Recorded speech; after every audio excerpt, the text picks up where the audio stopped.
everybody, it's Safi and Marco, Dish Out on the Movies. And today we are doing another review of an Academy Award winning... No, that's not what it's called, Safi. What's it really called? An Oscar... No, what did it win? Safi, this is retarded. This is the third Marco, Best Picture video now.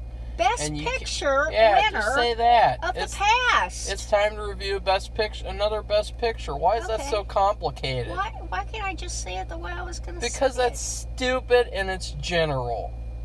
Okay, it could be for any Oscar in the entire Oscars. Yes, Safi. You can't just say Academy Award-winning film. We're doing another Academy Award-winning film. No, Safi, that's not what it's called. It's called Best Picture-winning film. We're doing another Best Picture-winning film. Oh, finally. Of the past. Do you know what the year is, Marco, when this came out? Yeah, I do. Okay, what year? 1969. And it was Midnight Cowboy with Jon Voight and Dustin Hoffman. Safi thought this movie was Easy Rider. Fun fact. For years, she said, "Oh yeah, I've seen Midnight Cowboy. It's pretty good. It's okay." And then I picked it out and she was like, "Oh yeah, that movie's pretty good." and then last night I was saying, you know, because she didn't watch the movie until today, I was saying the only bad thing about the movie, well, one of the only couple of minor complaints I have is the music. And the music is pretty bad. It doesn't fit with the movie, and it's just, ugh. And Safi said, "Oh, is that biker music?" And I was like, what the F is she talking about, biker music? And she's like, "Oh, you know, it's that one movie in the 60s, the biker." I was like, Easy Rider? And she's like, "Yeah." And so it turned out that she had never seen Midnight Cowboy ever. And that was a mistake. And so we both watched it for the first time. Right, Safi? Yep. What are you doing, Safi? Sitting here. Talk more. I was surprised. I thought, for some reason, I kept getting that mixed up with Easy Rider. I have no idea why. But I watched it, and I'm glad I finally did watch it. It's a very good movie. I enjoyed it. It's kind of depressing, but a little depressing. And I guess the one thing, I don't know if we're going to start talking about the movie now, but yeah.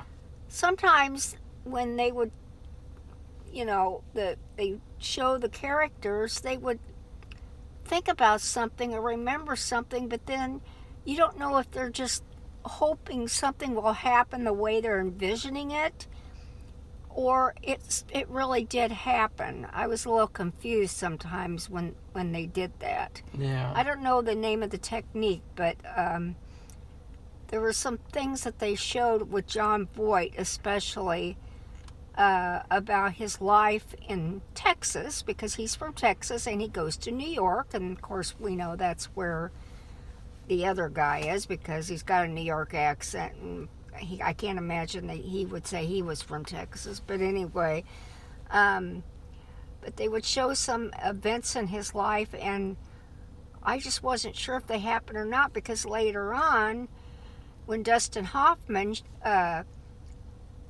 were going to do this thing, and he had some visions. I wasn't sure, is that what he's hoping is going to happen?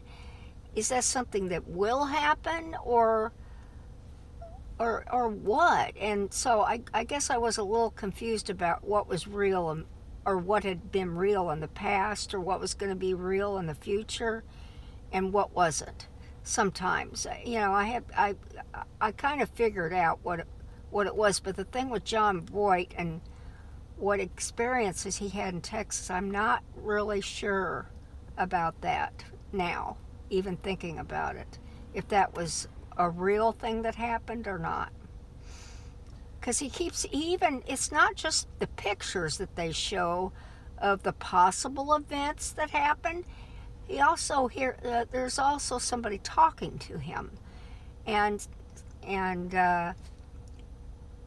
like why his what was it, his grandmother, and then there was his girlfriend, I guess, and I don't know if they really had said those things to him or not. I don't know. So that's one thing I'm not totally sure of. Well, I am sure. Okay. Because I was confused at first. They kept on showing flashbacks and flashbacks, and I thought, this is pretty weird. It's pretty chaotic. I don't know what it is. Are these hallucinations? What are they? Like, what are they? There's no indication of what they are, except for, I think, like a few times he kind of mentions his past a little bit, but I was really confused. So I looked up the Wikipedia page for the book that this movie's based on, and in the book they actually the book goes through the whole backstory before he goes to New York, and so there's no flashbacks or anything in the book, I guess. It's just they go through it and then he goes to New York, and so it explains everything. And I guess the backstory said, well, I don't know if I want to spoil it, but he goes through some bad things. He has a terrible family. Yeah. And he had a girlfriend at one point, and there was something bad that happened there. And then he joined the army, and he came back, and his grandma died. And so he decided to go to New York. After he also had something else really bad happen to him. And so all these experiences and things really built his character into who he was. Because in this movie, honestly, I never would have thought that he had the backstory that he had after watching this movie, unless I read that Wikipedia. Because when I saw this movie, the first impression I had was he's like a stupid, like a ladies' Shallow. man, like a just like, oh, I'm gonna go get a bunch of rich women to sleep with me and then give me money. I'm gonna go to New York and I'm gonna party and have a shrimp cocktail every meal and stuff like that.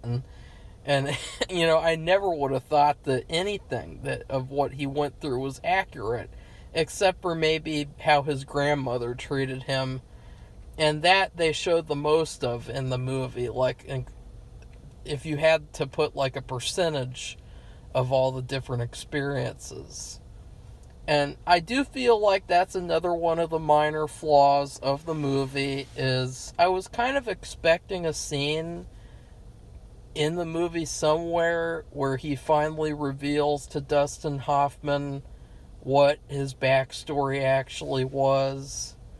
You know, I was kind of disappointed about that, because I was wanting to see that between them, and I was kind of, I thought that was missing, because to me it reminds me a lot of book adaptations in general, where the movie makers, they adapt the book and then they leave stuff out.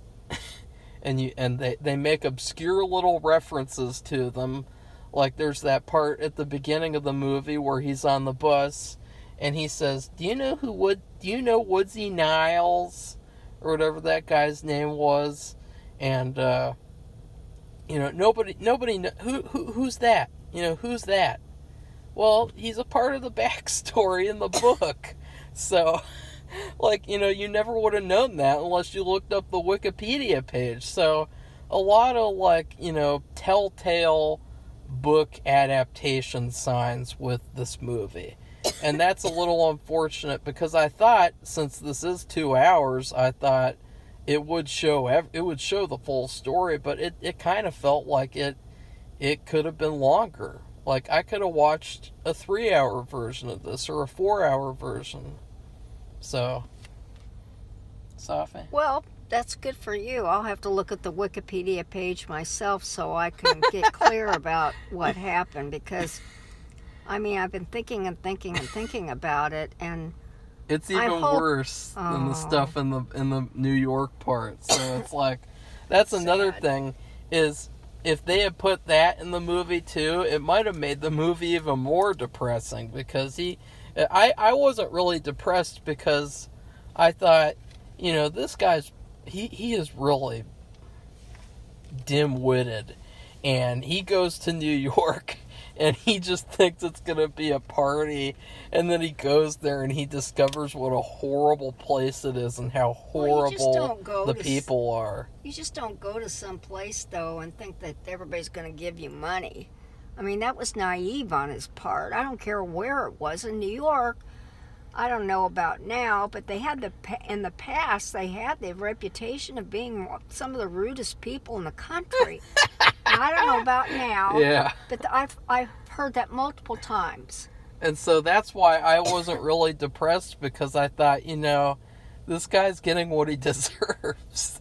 Like, he just goes to New York and he's like he lived in this like nice little, well, it looked kind of suffocating, like a suffocating Texas small town, and he just goes to New York. Well, in the book, he actually moved to Houston and stuff like that, and then he goes to New York. So it's different in the book, but I thought, like, you know, you get what you deserve for going to New York. Like, I mean, it was pretty bad. Like, I would never, ever, ever, ever want to go to New York after watching this movie or Taxi Driver. But at least with Taxi Driver, you could say, well, that was the 70s. But this movie really paints a clear picture. You know, you'd never want to go to New York, ever. Ever. I still would love to go to New York. And do all kinds of stuff. Ever. But he was naive, too. I don't care how much he'd been through. Because he seemed to think that there were no tough guys in New York, that everybody was just putty. I don't know where he thinks the mafia started. Maybe he never heard of the mafia. But, I mean, I think there's a few tough, quote, tough guys in New York. And he just thought he was just going to walk all over everybody and get whatever he wanted whenever he wanted. I just don't get how he had that attitude, but he did, and he dresses up like a cowboy. This is John Voight we're talking about, of and course. It was a pretty cool outfit. Yes, it was. He had a beautiful... It looks cool nowadays, but I guess back then it looked kind of gay to people. No, I don't know about that. I think it was more acceptable. Well, I don't know. They said that only the gay prostitutes would wear cowboy outfits in New York. Yeah. In New York, so that's because you buy all that stuff he was wearing Western wear, which is really expensive, and like the boots are like. Well, the coat was cool. And he had these Western shirts. The first one he had was. It was okay. It was, you know, they have like pearl buttons, and they might have some kind of Western design on the top part, and they have a definite look about them that, you know, they're Western wear.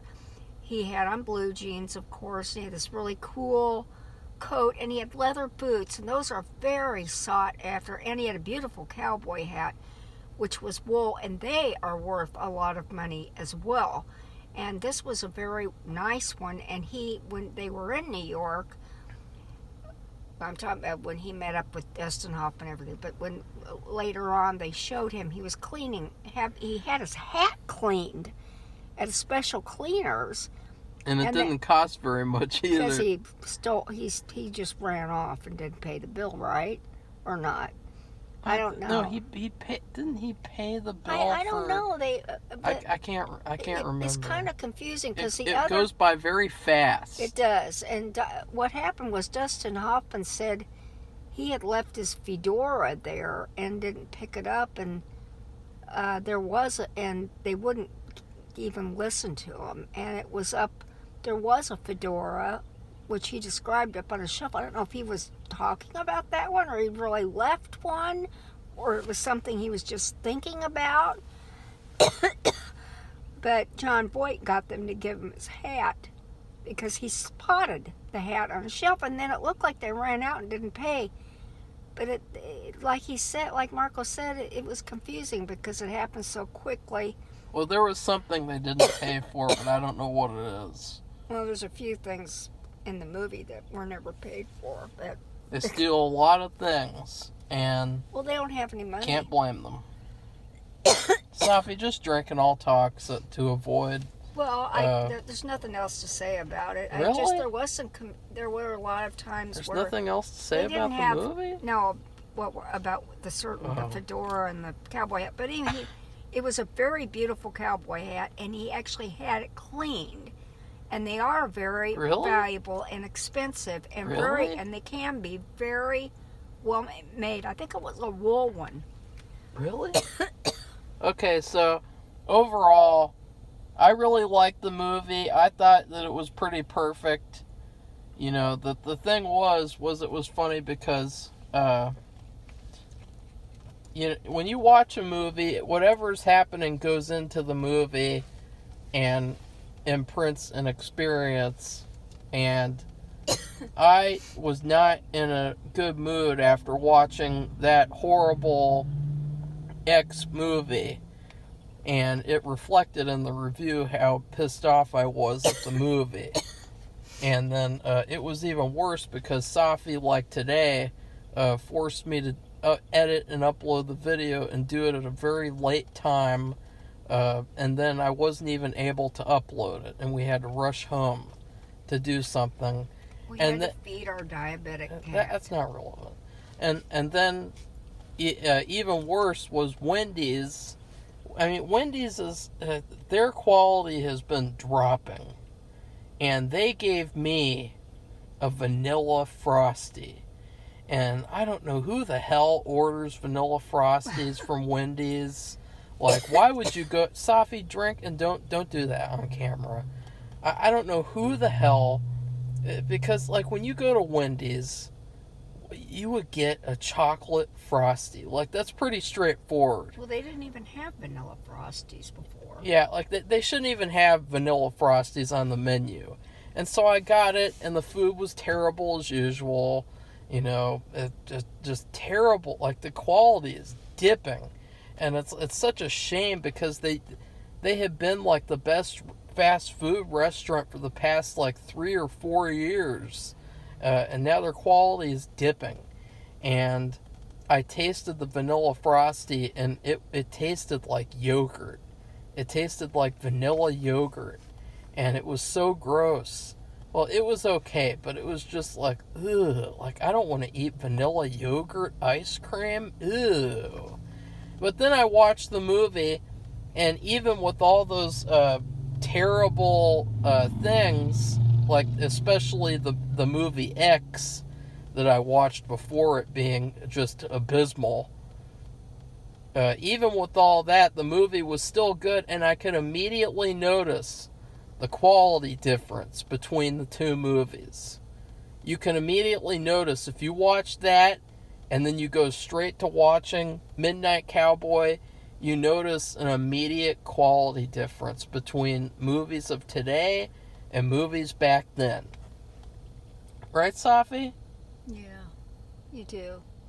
And it was really so rich in dialogue and just acting, really good acting, and fluidity, where it kind of, except for those parts, but I mean, that's probably my confusion, and also because of this thing with the book, and I know all about that since I read a ton. Now I'm going to have to probably read that book, although I don't know if I want to, if those experiences that they flash to intermittently, if those were true, oh God, I don't know if I want to read that or not, because that was really depressing and bad. But, but anyway. And this movie had a plot, too. That's another thing. That's right, it did. And it wasn't that complicated, frankly. he we don't know why. I mean, we didn't see these bad experience flashbacks until after he went to New York, right? I don't think we saw very much. No, I think we saw some stuff on the bus. On the bus, 'Cause okay. He wasn't there. I think he went to sleep. Yeah. Oh, yeah. And he was probably dreaming or something. He did do that. He slept a couple times and he dreamed. And it's just funny though. After watching that X movie, didn't have any plot, didn't have any reason for what was going on anywhere, and the characters were dull and boring. And then you go to this movie and you have a complete plot. You know exactly what's going on, and you know exactly who the characters are and what their motivations are. And it's like a night and day quality difference. I mean, wouldn't you agree with that? Like, aren't you able to see those differences, Safi? well, it's the fact that if you watch a lot of movies, you should, and I'm not talking about movies of today. I mean, sure, watch some movies of today, but watch some movies of the past, too, that were award winners, that were award winners, not some of this other junk that I've seen. But, like, this one is the Best Picture award. And you'll recognize, if you watch enough, you'll recognize immediately. It won't even take any thought. Well, I was thinking that because what's good and what's bad. You've talked a lot in these reviews about how they don't have plots, and you have to come up with things for yourself. And that's ridiculous. Why are you having to do the work? You're not getting paid for it. Yeah. In fact, you have to pay to see the movie. Yeah. So that's not right.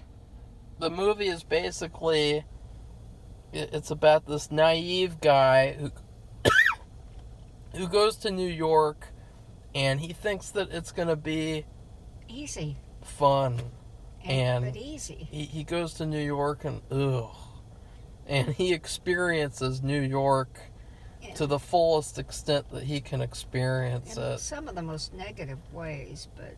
And he stays in this hotel for a little while, and then he's kicked out, and they steal all of his stuff. He didn't pay his bill, and they said they keep his stuff. That was their rule until he pays his bill. That doesn't matter. It should be illegal. And yeah, probably, but. And then because they knew that he wasn't going to return, and so he doesn't have any money. And he tries to hustle some whammon, and I guess the whammon in New York are even worse than the whammon of today, and they're pretty bad. And he slept with one, and then he did this whole dance show with her where he was with her while she's on a phone call with her husband. Horrible person. And then the next day she gets mad at him because it's like, oh, he was going to ask her for money. And it's like, so I guess they're also showing that people in New York are naive too. Well, it's not just the Texas guy. It's also like people like her. Well, that's true. They're not smarter than everybody else. That's true. But she was stupid. But I don't think she was completely stupid. I think she was using him, and she wanted to get money from him, and she just made up all that, pretended like he hurt her feelings, and she did cry. I mean, she's wiping her face off. It was wet. I wouldn't have given her any money. No, of course not. But I think she was making that up. I didn't believe her. I thought she was doing that because she thought he was naive, and she was going to pull the wool over his eyes and get money from him because she's a little gold digger. And so then he does. He tries to get money by doing other things, like he prostitutes himself for gays, and of course the guy cheats him out of money with that too, and then also he meets Dustin Hoffman in a bar, and that's where the fun begins, because Dustin Hoffman. He's in like a purple suit, and it's like, what kind of a man dresses in a purple suit? Like, you know, it was an easy tell that, like, okay, this guy's gonna be fruity. Like, fruity in terms of, like, he's gonna run some scams or something. Yeah, very flashy, but flashy in a bad, what would you call it? A bad, tasteless, a tasteless way. And this transvestite even warns him that he's gonna be scammed, and he doesn't listen to the transvestite, which it's funny because I think that was the one gay character in the movie that didn't do him wrong, and that wasn't like trying to screw him over, and so that was pretty funny.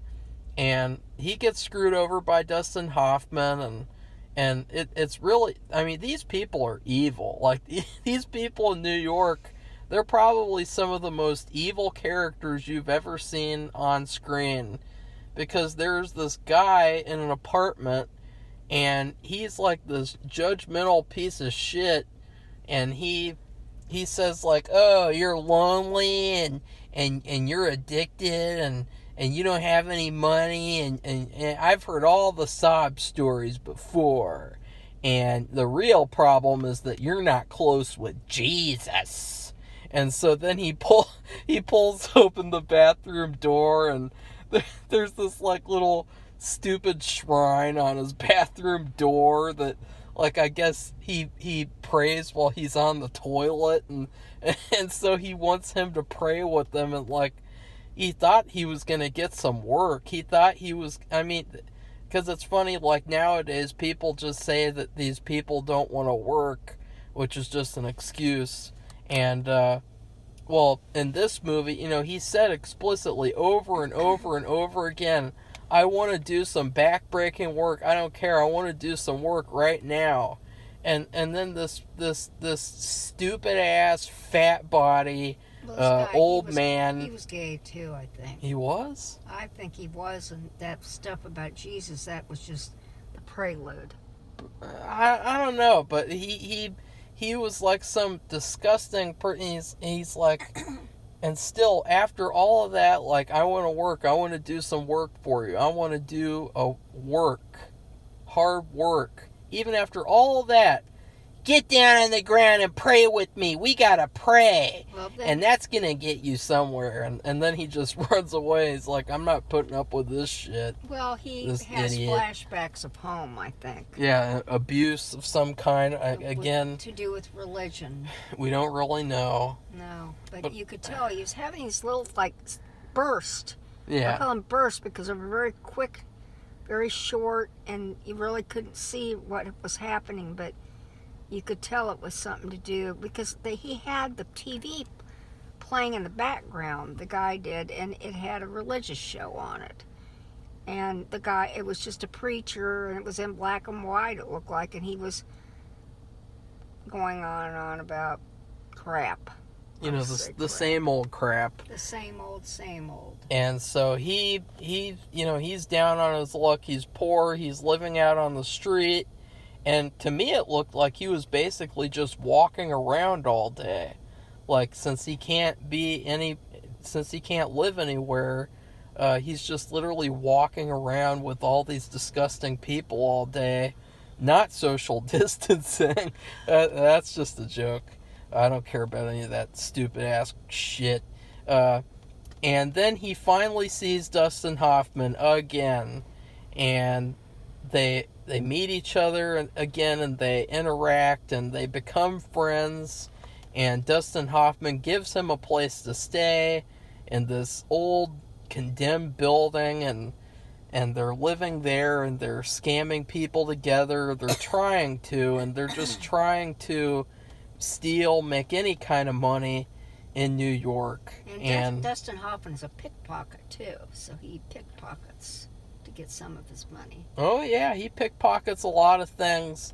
And one of the funniest parts of the movie is they go to this party, and in the party, Dustin Hoffman, you know, there's this food table, and they say there's free food, and Dustin Hoffman goes right up to the food table, and he's like, there's a plate of salami, and he like bends it in half and tries to put it in his pants so that he can steal the salami plate, and he's just like eating like it's like his dinner, and it's pretty funny. And but this is a really good movie. That's basically what it's about, the long version.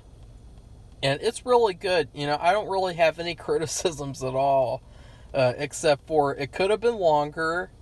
I would have liked a scene where... in fact, I will say that too.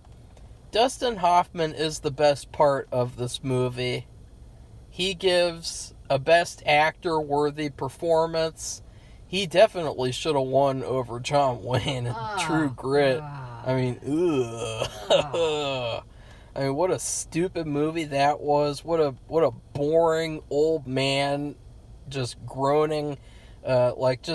He literally just, he doesn't even act. He just is like, hey, I'm John Wayne, and I'm an old guy, and I'm a macho guy. Like, that's what he does in every single movie. Like, how could you even say that any performance of his is different than any other, except for, like, maybe one or two?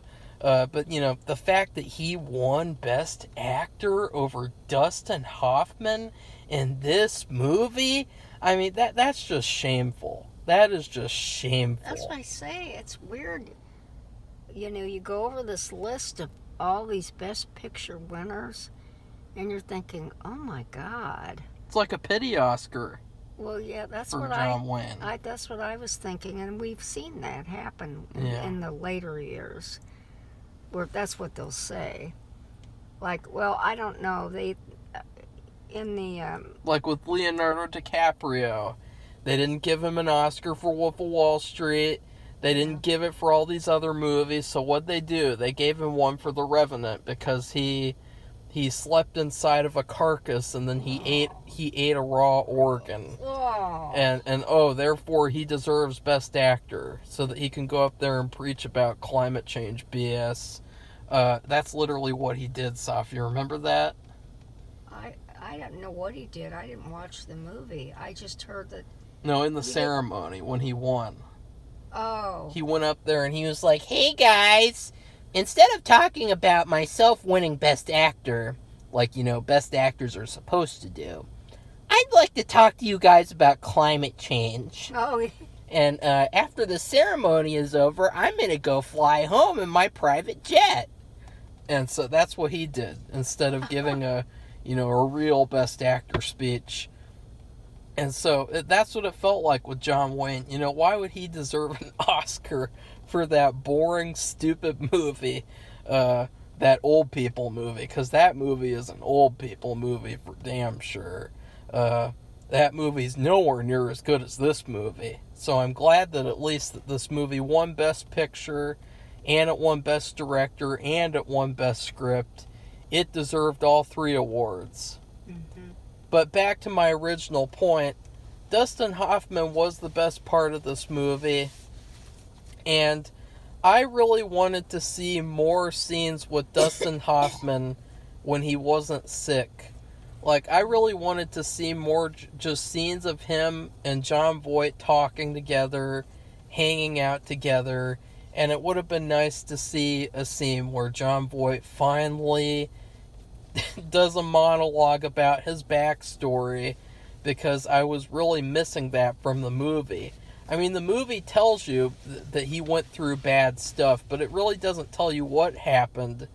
It does show you a little bit of his grandma. His grandmother was pretty bad. I mean, she basically treated him like a hooker or something, and then she had like a million boyfriends, and you could see how he turned out the way he turned out. And so I really like that stuff. And just the core of this movie, though, is the friendship between the two guys. And, of course, people have twisted that into, they were gay for each other. No, they weren't. They were friends. No, they were friends.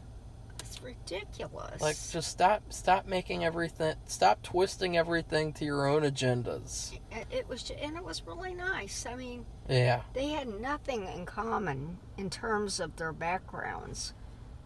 Kind of. I don't know. It's just they're, one was from the country and one's from real urban. New York, and they somehow and they supported each other.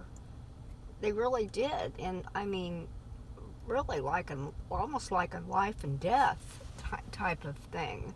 Yeah. And in a big city like New York, where it's just literally bursting to the seams with people because they live in such close proximity to each other, it's good not to be alone and to have a good friend like that who would look out for your back.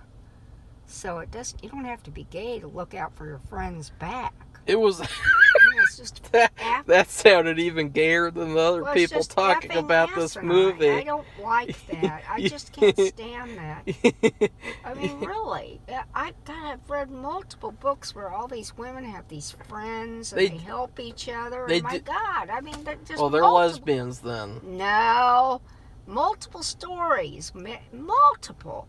And doesn't anybody have any real friends nowadays? That they have to make up this crap that's not true? They make that up for like every single male friendship. It's like a pattern where like, oh, these two characters are friends.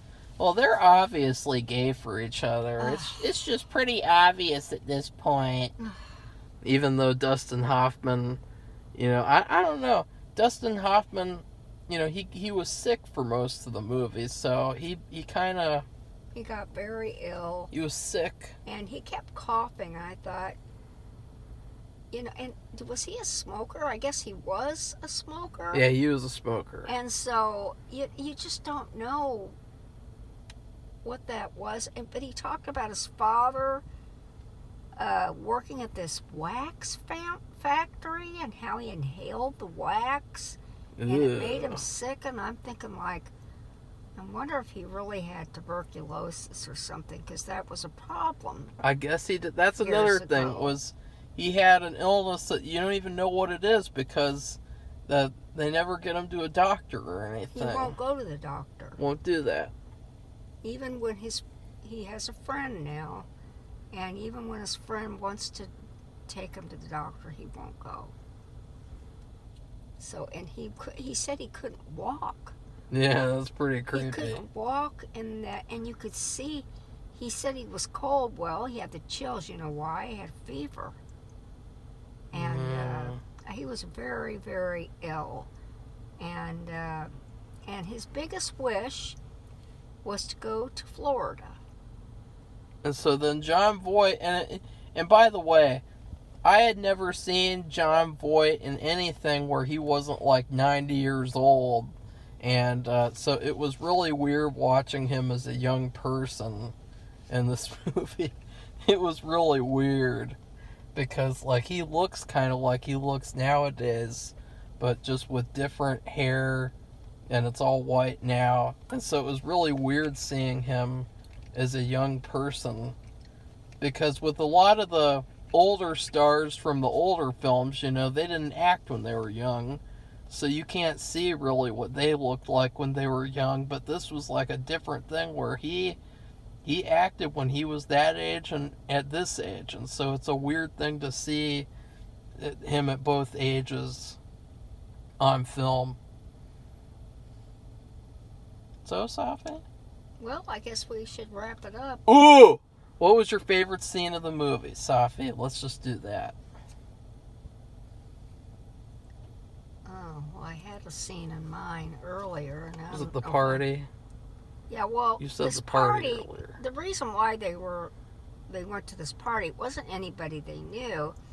They were sitting in this, deli or cafe or whatever, and this couple, really tall, like artsy, gothic, except they didn't have that back then. Anyway, a couple came in, and he had a really nice camera. I mean, expensive. And she was looking around at people, and they saw, Jon Voight, who has this beautiful Western wear outfit on, and there's nobody else around. And they hadn't even seen anybody like that wearing those kinds of clothes, not in New York City. Anyway. And they took a picture of him, And then they handed him a flyer to go to this party. And that's how they knew about the party. That was another weird thing with Safi. What was the point of that party? I have no idea. I think it was just to... People like to have parties. But they were filming them and interviewing them and things. And it's like, what was maybe that? They were making a movie or doing some kind of art project. But if they put them in the movie, they'd have to sign releases for their likeness. Well, I don't know. So that was weird. Know. That was another weird thing. But it was a very full party. It was pretty fun. The place fun. was packed. Everybody was doing all kinds of different things, including doing drugs. But it was very subtle. So that's your favorite scene? The scene was it was John Voight, and what happened was he's a smoker. And this lady, and actually it was Brenda Vaccaro, and she's a very famous actress. And Brenda Vaccaro? She's the brunette girl, is Brenda Vaccaro. And she gave him a cigarette. She had been smoking. Well, guess what it was? It was a joint. Yeah. And so he didn't know that. Apparently, he didn't even know the smell. And he would have, if he knew the smell, he would have recognized it right away. So he started smoking it, and she just let him have it. And he got high. That was pretty funny. And he was just looking at everything, and he was smiling, and everything looked weird. This is the sad part, Safi. This is really sad. That's what I thought was funny. The director said, in hindsight, if he had to cut down anything from the movie, or if he had to change anything, he said he would have cut down the sequence with the party. And really? And it's like, oh, really? I think like, it was... why? I don't think so. I don't agree. I would have added to the movie. Because... like we said, I guess he had terrible experiences back in Texas, but he was still naive when he came to the city about what people would be like, and he was naive about drugs. It was also pretty weird at the end of the movie when he finally dresses like normally, and he just wears like normal clothes. Well, he did it just because he doesn't want to take on that persona anymore. Well, you don't know. That's probably one reason. But it had blood on it. Didn't you hear the other guy say, "You have did you hurt that person? You have blood on you." Yeah, but he wanted to get away from that persona. And he threw away everything. He threw away these expensive leather boots, the hat, the whole... He had a beautiful red Western shirt. I don't know how he got that at the end of the movie because he didn't have any. He should have sold clothes or anything. He should have sold it on Poshmark instead. Well, I don't think Poshmark existed then, but he probably could. I don't know that was Florida, so he probably that kind of thing back then. I think you had to be in the West. The ending was a little off for me too. Like the ending was good, but as I said, the music in this movie was terrible, and so there were all these moments in the movie where I felt like the music could have really benefited the movie. It really would have accentuated it. And instead, the scene was just very flat because I was expecting it the whole movie. It just kind of felt like, that's going to happen. And so there wasn't really anything at the end that, it felt like, oh, I want to see what happens in Florida now. Like, I don't want this to be the ending of the movie. And so my favorite scene actually was, of course, the infamous scene where Dustin Hoffman improvised the, "Hey, I'm walking here!" And he pushes the car out of the way. I thought that was hilarious. and that was the best part. Because it just felt like, this is pure movies. Like, this is exactly why you go see a movie. Because you want to see characters who you don't see in real life, and you want to see like a good story where characters interact with each other.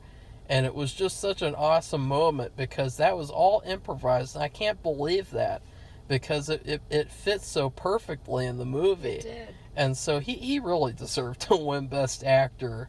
Like, I guess this is a pattern with both of these movies we watched. with My Fair Lady. The Fair Lady should have won Best Actress, and then for this, Dustin Hoffman should have won Best Actor. So, I guess it's a pattern now. We can say, uh-oh, what's going to happen with the next one? Does the actor get snubbed for that one too? So, what's your food review for this movie, Safi? Well, I would say it's a complete meal. Like, how about a salad and some soup, and then you have a main course, like some steak for Texas, or some barbecue. I made pulled pork. I hope it turns out okay.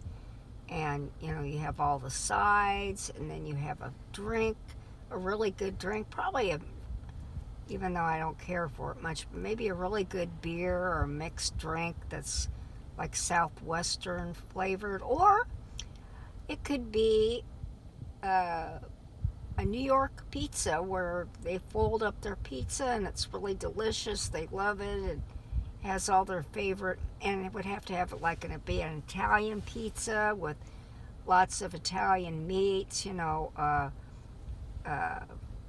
Italian sausage and pepperoni and be really, and you fold it up because it's kind of made thin in a certain way, and eat it New York style. But it would have to be a really good full meal with all the ingredients and all the parts that you really like, because it had a plot, it had good dialogue, it had good actors, it had a beginning, and it had an ending, and it had a middle, and it gave you some kind of emotion too, where it was sad at the end, I thought, and it wasn't blaring. It didn't blast in your face. It was very subtle, and then it just happened, and then you feel, oh no. In fact, it was kind of weird. It was weird though, because it was kind of reminiscent of The Graduate, where he's sitting on the bus with that girl at the end, and they're riding on the bus together. I was kind of like, oh, this is pretty weird. It's pretty familiar, because this is the movie he did after he did The Graduate, Dustin Hoffman. So that kind of felt weird to me. Well, I would rate this movie, speaking of Wendy's, I was talking about how their food has dropped in quality extremely. It's disappointing because they have such great food, such a great menu, full of variety of like, oh, I'd like to get that, I'd like to get that. Well, I would rate this movie my favorite thing to get as a kid, back when Wendy's was at its prime. Back before they even had spicy nuggets, or they might have had them and then they actually took them off the menu, and that was pretty irritating. But I used to love to get a home-style Asiago chicken club with fries and a Mr. Pibb, and that's this movie. I wouldn't get Frosties all the time. I would get like a Mr. Pibb when they had Mr. Pibb, before they betrayed Mr. Pibb and chose Dr. Pepper over him. And also I would get their fruit punch high C. That was pretty good too. But I would get this meal, and it was such a great meal. You have the salty fries. They were nice and soft and crispy too. And you had the chicken, and it's such a nice pairing. The chicken sandwich with the fresh vegetables, and then the fries and the drink. It's such a great combination of flavors and textures and food. Just like in this movie, how Dustin Hoffman and Jon Voight are a great pairing, and just everything in the movie works. Like, there isn't anything in this movie that doesn't work. No matter how many people complain about how they say certain words in the movie. And like, oh, that's offensive to me. Like, who cares? What? Who cares? They're offended whenever they say the word fag. Oh. And it's like, who cares? It's a movie. Just like past. This is a video. It's a movie. It's the past. They're talking in the speech patterns that were spoken at the time. Yeah, it was. I mean, what do? You can't change what's already been done. Well, You no. just Well, change today if you want to. If you don't want to say no, it you today, don't change you just anything. don't change. You just don't say You don't it. change anything But because but that was what people said in the past. You do realize that the word fag in England is a cigarette. well, I mean, it's just ridiculous. yeah, but people I are offended. remember this. I mean, I'm older, so It's- I know back then. That's what people said. Somebody or something was a fad. In fact, John Wayne. I'm sorry. That's what it was back then. John Wayne, that old man, Sure. draft dodger, John Wayne. He said that he complained that this movie won Best Picture, and he said, "Why did the faggot movie win Best Picture?" It's like, fuck off, old man, cowboy, washed up cowboy. Who told on Jimmy Stewart and said he was a communist, so he got blacklisted. By the way, he was pretty evil. Bad. Yeah, I do not like John Wayne at all. I don't either. My parents didn't like him either. But anyways, but that's the new norm, is that people find and that's what's funny, is that that's become the new norm, is that people pick all these older movies of any kind, even if they're indie movies, if they're popular, and they pick on them. And they say, well, this movie's problematic because it shows sexism and racism, and people say fag. And they complain, and it's really what they're doing is they're tearing down culture, and then they don't even replace it with anything. Like, they don't even make any good movies nowadays. And so it just shows that these people, these SJWs, what they really want to do is just destroy American culture. And that's what they do. They do that all the time. They just watch these old movies, The Breakfast Club, Porky's, Midnight Cowboy, and they say, well, this movie is actually bad. And they did the same thing with My Fair Lady. They said that My Fair Lady is sexist. And so that's what they do. And with this movie, it's like, who cares? Because the movie is so real and it's so raw and great that, like, who cares? And this movie was really good. It definitely deserved to win Best Picture. So, anyways. If you like this video, please press the like button and be a subscriber to our channel. We would really appreciate your support. And we also would welcome your comments because it's fun to discuss movies and see what other people think about them besides yourself. So goodbye, Goodbye, everybody.